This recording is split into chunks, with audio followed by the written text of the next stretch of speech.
Subscribe करें हमारे YouTube channel को और प्रेस करें बेल आइकन को ताकि आपको मिलते रहे हमारे नोटिफिकेशन सबसे पहले।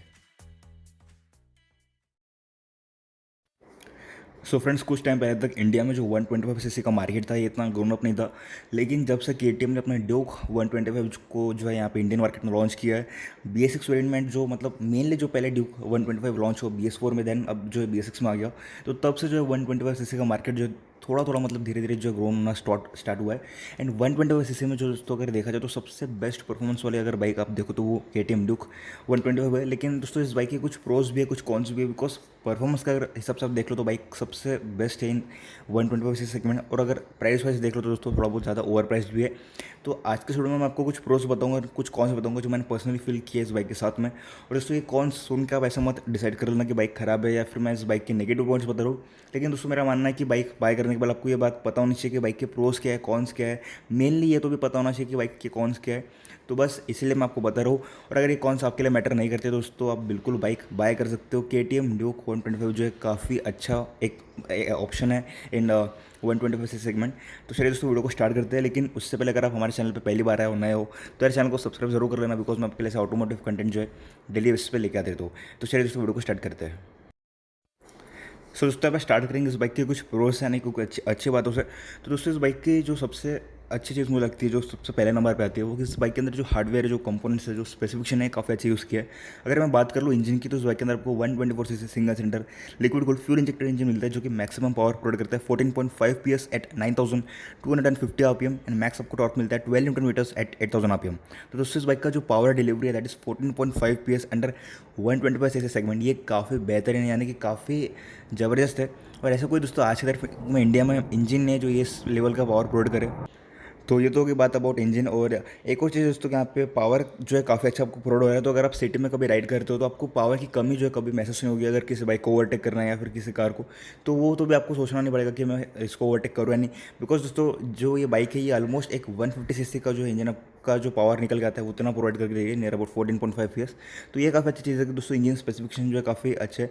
और दोस्तों सिर्फ ना कि इंजन स्पेसिफिकेशन, अगर मैं इसका ब्रेकिंग देख लूँ या फिर इसके अगर आप सस्पेंशन की भी बात करो तो ये भी काफ़ी प्रीमियम है। अब अगर ब्रेकिंग की बात करूँ तो आपको सिंगल चेन ABS तो मिलता ही है, लेकिन साथ में आपको फ्रंट में 300 mm का सिंगल डिस्क ब्रेक मिलता है, रियर में 230 mm का सिंगल डिस्क ब्रेक। और आपका जो टायर है, फ्रंट टायर वो है 110/70 का, और जो आपका रियर टायर है वो है 150/60 का।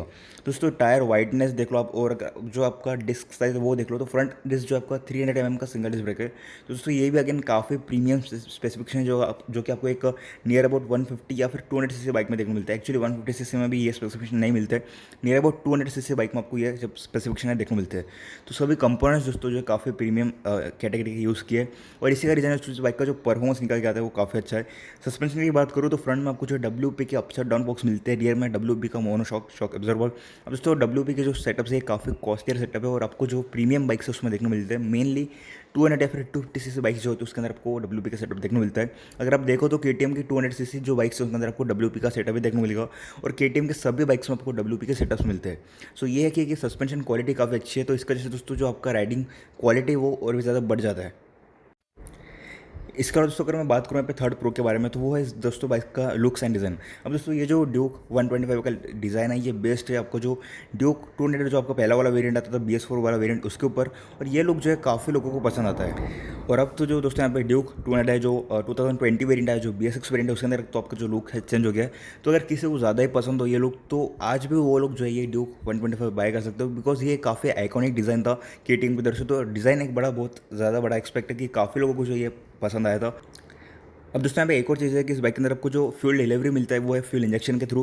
तो दोस्तों इस बाइक का जो आपका माइलेज है वो भी अच्छा आता है। ऑल्सो जो आपका इंजन स्मूथनेस है वो भी थोड़ा बहुत बढ़ जाता है, और आपका मेनली दोस्तों जो माइलेज है ये इंक्रीज़ होता है। सो दोस्तों ये काफ़ी बड़ा पार्ट है कि आपको इस बाइक के अंदर एक 125 सीसी सेगमेंट में फ्यूल इंजेक्शन मिल रहा है, जो एक काफ़ी यानी कि इंडियन मार्केट में ऐसी कोई बाइक नहीं दोस्तों यहाँ पे जो आपको 125 सीसी में फ्यूल इंजेक्शन प्रोवाइड करके दे। तो ये भी काफ़ी बड़ा पॉइंट है कि अगेन दोस्तों यहाँ पे जो आप देखोगे तो प्रीमियम कंपोनेंट्स मिल रहे हैं इन 125 सीसी सेगमेंट। तो ये कि दोस्तों आपको ओवरऑल जो कंपोनेंट्स मिलते हैं, अभी हर एक चीज़ तो यहाँ पे बताना ज़रूरी नहीं है, लेकिन स्टिल जो सभी कंपोनेंट्स है काफ़ी इंपॉर्टेंट है और काफ़ी जो है एक प्रीमियम कैटेगरी है। मैंने आपको स्टार्टिंग में बताया, ब्रेकिंग देख लो आप, इंजन स्पेसिफिकेशन देख लो, तो ये है कि ओवरऑल आपको दोस्तों क्वालिटी जो मिलने वाली है वो काफ़ी अच्छी है। क्लस्टर की भी अगर बात करूँ तो दोस्तों फुल्ली डिजिटल क्लस्टर है, जिसके अंदर आपको सभी डिटेल्स मिलते हैं, जैसे आपका टिपिकली KTM का आता है। तो ये तो दोस्तों होगा उसके बारे में। अब दोस्तों यहाँ पे एक और है कि परफॉर्मेंस भी अगर आप देख लो तो सबसे ज़्यादा बेस्ट जो है 125cc सेगमेंट मिलने वाला है। तो दोस्तों ये सभी जो है चीज़ें हैं अब कंसिडर होती है अंडर प्रोज।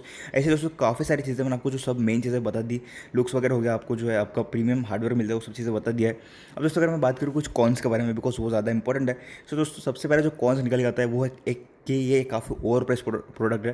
बिकॉज दोस्तों इस बाइक का जो BS6 वेरिएंट का एक्स-शोरूम प्राइस है मेरे सिटी में, दैट इज़ पुणे, वो है 1,42,000 रुपीज़, जो कि थोड़ा ज़्यादा एक्सपेंसिव हो जाता है। बिकॉज यहाँ पे दोस्तों अगर आप 1,42,000 रुपीज़ के प्राइस कंसिडर करो तो आपको काफ़ी सारे जो अदर ऑप्शन मिल जाएगा, जैसे कि MT-15 है यामाहा की तरफ से। बाद में R15 भी जो थोड़ा बहुत आ जाएगा अगर आप 5-6 हज़ार रुपये एक्स्ट्रा डालते हो तो दोस्तों ऐसे काफ़ी सारे ऑप्शन है जो आपको इस प्राइस सेगमेंट में मिल जाएगा, जो कि इससे ज़्यादा पावरफुल है। इससे जो इंजन डिस्प्लेसमेंट है वो ज़्यादा बड़ा है।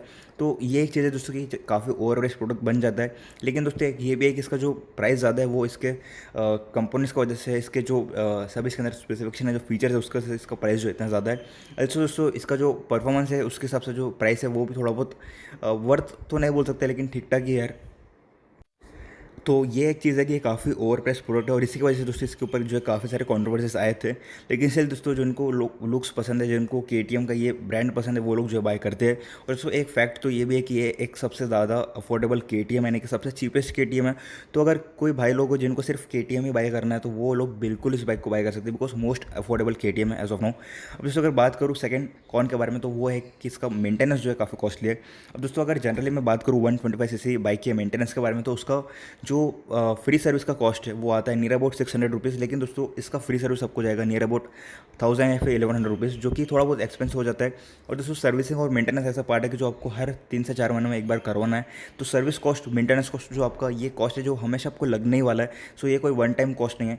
सो आपको ये एक चीज़ बड़ा ध्यान रखना है कि आपका उसका जो फ्री सर्विस कॉस्ट है वो जाएगा नियर अबाउट 1200, और जो आपका पेड सर्विस है वो जाएगा नियर अबाउट 1700 टू 1900 रुपीज़। तो ये अभी फिक्स्ड नहीं है, डिपेंड कर सकता है कि आपको बाइक का कौन सा पार्ट गया है, कौन सा कंज्यूमेबल्स यूज़ हुए, तो ये सब डिपेंड करता है। लेकिन मैं आपको एक एवरेज बता रहा हूँ कि अगर आपका पेड सर्विस है तो आपको नियर अबाउट 1800 टू 1900 रुपीज़ जो है पे करना पड़ेगा। सो मेंटेनेंस जो यहाँ पे काफ़ी एक्सपेंसिव बाइक का, अगर एक 125cc सेगमेंट के हिसाब से देखो तो। सो दोस्तों यहाँ पे जो दूसरा एक और कौन मुझे लगता है इस बाइक के बारे में, वो है माइलेज। दोस्तों अगेन माइलेज एक ऐसी चीज़ है कि आपको जो है कंसिडर करना चाहिए, बिकॉज माइलेज एक ऐसा है कि आपको जो हमेशा जो है रनिंग की इसमें काम में आने वाला है, यानी कि माइलेज कॉस्ट जो आपको हमेशा ध्यान रखना है। सो दोस्तों इस बाइक का जो माइलेज निकल के आता है सिटी के अंदर वो है नियर अबाउट 39 टू 40 किलोमीटर पर लीटर। अब दोस्तों जनरली 125cc का जो बाइक का माइलेज होता है वो है नियर अबाउट 55 किलोमीटर पर लीटर, लेकिन दोस्तों इस बाइक का माइलेज आता है 40 तक के, अगर आप समझ लो तो उससे ज़्यादा नहीं आएगा। तो दोस्तों ये है कि माइलेज काफ़ी कम है। अब वो इसलिए कम है बिकॉज दोस्तों इसका जो पावर टू वेट रेशो वो इतना अच्छा नहीं है। ऑल्सो दोस्तों इसका जो पावर आउटपुट है वो ज़्यादा है। सो ये सब चीज़ें है कि इसका जो माइलेज है थोड़ा बहुत कम आता है। लेकिन अब दोस्तों ये भी एक चीज़ है कि आपको जो ध्यान रखना चाहिए, बिकॉज 125cc सेगमेंट के हिसाब से माइलेज जो थोड़ा बहुत कम पड़ जाता है। सो अगर आप इस माइलेज के साथ, इस बाइक के साथ ओके हो तो कोई दिक्कत नहीं है, लेकिन अगर ओके नहीं हो तो आपको एक बार थोड़ा बहुत सोचना पड़ेगा। सो दोस्तों यही थे कुछ मेन प्रोज एंड कुछ कॉन्स। मैंने जो आपको सभी मेन इंपॉर्टेंट पॉइंट्स वो बता दिया उस बाइक के बारे में। अब दोस्तों आपके ऊपर डिपेंड करता है कि आपको बाइक बाय करना है या नहीं। अगर आप मेरा सजेशन पूछो तो दोस्तों मैं 125 के अंदर जो है ड्यूक 125 को बाय नहीं करता। अगर मेरा इतना बजट होता लाइक नियर अबाउट 1,45,000 रुपये एक्स शोरूम, तो जो है मैं डोमिनर बाय कर लेता, या फिर दोस्तों मैं RS 200 बाय कर लेता थोड़ा बहुत 5,000 रुपये डाल के।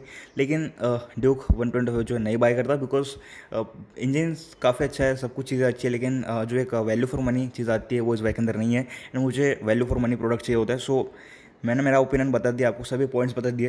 अब दोस्तों आप डिसाइड कर लेना कि आपको कौन सा बाइक बाय करना है। कमेंट्स में ज़रूर बता देना यार कि आपको वीडियो कैसा लगा है, और अगर आपके पास कुछ और प्रोज एंड कॉन्स हो जो मैंने इस वीडियो में नहीं बताया हो तो ज़रूर डाल देना, ताकि जो दूसरे व्यूअर उनको भी थोड़ी बहुत हेल्प हो जाए। वीडियो अच्छा लगा तो लाइक ज़रूर कर देना। अब चाहो तो मुझे इंस्टाग्राम पे फॉलो कर सकते हो, इंस्टा पे हम जो रेगुलरली कनेक्ट रह सकते हैं। इंस्टा की डिस्क्रिप्शन के ऊपर शो रही है, मैंने follow link directly description box में दे रखी है। दोस्तों मैं मिलूंगा कल आपको मेरे नए वीडियो के साथ में, तब तक के लिए बाय बाय, टेक केयर।